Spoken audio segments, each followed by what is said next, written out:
बिस्मिल्लाहिर्रहमानिर्रहीम जी नाज़रीन, अज मैं मौजूद हाँ दरिया सतलुज अटारी सैक्टर के मुकाम ते इत्थे मेरे नाल कुछ लोग मौजूद ने जेडे पारों आए ने। इन्हां को आप पुछने हैं कि इन्हां नूं किहड़ियां मुश्किलात दा सामना करना पिया है, ये किस तरह इत्थे पहुंचे ने, क्या इत्थों दी कोई इंतजामिया इन्हां कोल गई है या जिन्हां नूं इन्हां वोट कर दिते ने वो भी इन्हां कोल कोई बंदा गया है इन्हां दी दाद रसी करने वास्ते या नहीं। अस्सलाम वालेकुम जी। वालेकुम सलाम जी बुजुर्गो, कित्थे रहिंदे जे? ਅਸੀਂ ਜੋ ਤਾਜਪੁਰੇ ਰਹਿੰਦੇ ਆ ਬਾਜੀ। अच्छा, ते दरिया तो पार ते तुसीं किन्ने दिन हो गए इत्थे आए जे? ਸਾਨੂੰ ਕਿਸੇ ਨੂੰ ਕੱਲ ਆਇਆ ਕੋ ਪਰਸੋਂ ਆਇਆ ਕੋ ਅੱਜ ਆਇਆ। आपदी मदद आप दे तहत आज या गवर्नमेंट दे तरफ आपदी मदद ਅਸੀਂ ਕਿਰਾਏ ਦਿੰਦੇ ਨੇ। ਬੇੜਾ ਨੂੰ ਕਿਸੇ 20,000 ਦਿੱਤਾ, ਕਿਸੇ 25 ਦਿੱਤਾ, ਕਿਸੇ 15 ਦਿੱਤਾ ਹੈ। ਇਸ ਤਰ੍ਹਾਂ ਅਸੀਂ ਆਪਾਂ ਮਾਲ ਲਿਆ ਰਹੇ, ਆਪਾਂ ਬੱਚੇ ਲਿਆ ਰਹੇ। ਸਾਡੇ ਰਹਿ ਤੋਂ ਸਾਨੂੰ ਮਾਲੂਮ ਹੋਇਆ ਕਿ ਜਿਹੜਾ ਬੇੜਿਆਂ ਦਾ ਕਿਰਾਇਆ ਨਹੀਂ ਲਾਂਦੇ ਪਏ, ਗਵਰਨਮੈਂਟ ਤੇਲ ਦਿੰਦੀ ਪਈ ਏ, ਤੁਸੀਂ ਕਿਰਾਇਆ ਦਿੱਤਾ? ਨਹੀਂ, ਅਸੀਂ ਕਿਰਾਏ ਪੇ ਦੇਨੇ ਸਾਰੇ, ਕੋਈ ਸਾਨੂੰ ਤੇਲ ਨਹੀਂ ਮਿਲਿਆ, ਕੋਈ ਤੇਲ ਨਹੀਂ, ਹਰ ਬੰਦੇ ਕਿਰਾਏ ਤੇ ਜਾ ਰਿਹਾ, ਮਾਲ ਲਿਆਣਾ ਪਿਆ ਜਾਂ ਬੱਚੇ ਲਿਆ ਰਹੇ। ਸਾਡੇ ਕੋਲ ਲੋਕ ਪਿੱਛੇ ਵੀ ਬੈਠੇ ਨੇ ਬੈਣੀਆਂ ਤੇ ਪਿੱਛੇ ਬੈਠੇ ਨੇ। ਸਾਡੇ ਕੋਲ ਨਸਰ ਦਾ ਪਿੰਡ ਹੈ, ਪਰ ਖਰਨਾ ਦਾ ਪਿੰਡ ਹੈ।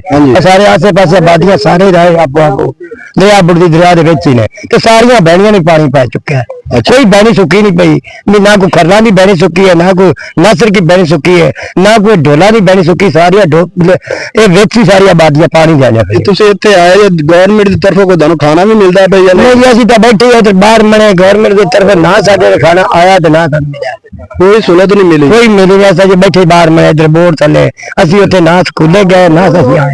अच्छा, वो जिहड़ा खाना मिलदा पिया या जो मामला दा स्कूल दी स्कूल की आदत थोड़ी है, जो अमानी दे रहे वो दे सकता है, जो सरकारी ऐलान है उत्थे स्कूल ही मिलता है। अच्छा, इत्थों दे जिहड़े इलाके दे मुखिया हज़रात ने, जिहड़े जिमीदार तबका ने, उन्हां भी तुहाडी कोई इमदाद कीती है? नहीं जी, किसी ने नहीं कीती है। तुहाडे जानवरां नूं चारा दित्ता होया? नहीं, कोई नहीं दिता किसी भी।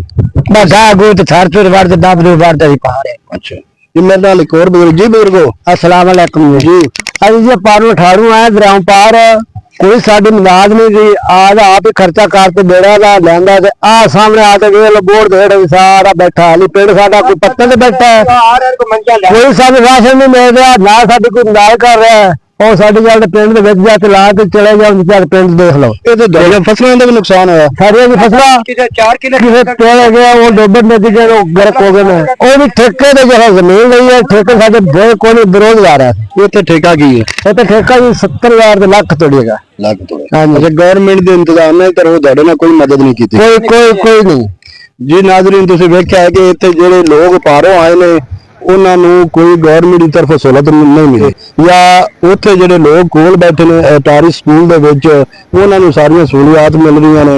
उत्थे असीं अटारी सैक्टर ते गए, उत्थे असीं चैक कीता, मरियम नवाज साहबा की तरफों जिहड़ी वो हैल्थ वाली गाड़ी है, यानी कि जिंदे विच मरीजां दा इलाज किया जांदा, वो गाड़ी भी मौजूद है उत्थे। मौके ते एस साहब भी मौजूद सन, रेस्क्यू दीयां टीमां भी मौजूद सन, फौज दे जवान भी अलर्ट सन, पुलिस के भी जवान है सन, उन्होंने उत्ते लांचा भी है सन, उन्होंने प्राइवेट बेड़े भी पंजाब रखे हुए हैं। इन्होंने बाहर आए लोगों की मदद वास्ते इतों बेड़िया से उन्होंने वास्ते खाना भी लैके जा रहे हैं। सब कुछ उत्थे सानू ज़रायत मालूम होया कि इत्थे सब कुछ दिता जा रहा है। लेकिन जो असीं इत्थों दे बंदे जिहड़े वसनीक ने, इत्थे रहन वाले ने, उन्हां नाल गलबात कीती है, वो कहंदे ने सानू कोई शै नहीं मिली, कोई कुछ नहीं मिला। असीं आपदी मदद आप दे तहत इत्थे आए हैं।